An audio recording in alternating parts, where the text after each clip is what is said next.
היא בעצם שמעת הסיפור שלי, שיצאתי מזוגיות רעילה, והייתה בהלם. והדבר הראשון שפנתה אליי, סליחה, רוזן, אבל אני חייבת אותך.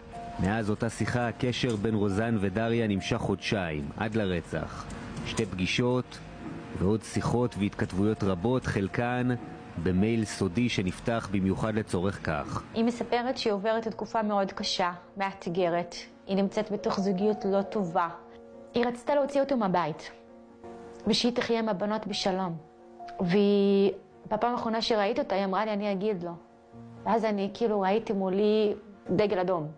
אמרתי לה, אסור לך לבוא להגיד לגבר אלים שחנק אותך פעם ראשונה, והוא הורחק מהבית, והוא לא מעוניין לשמוע על גירושים שאת הולכת להתגרש ממנו. זהו, החיים שלך, ייקח לך אותם בשניות. תאיה שביקשה להיפרד מבן זוגה ואבי בנותיה הקטנות.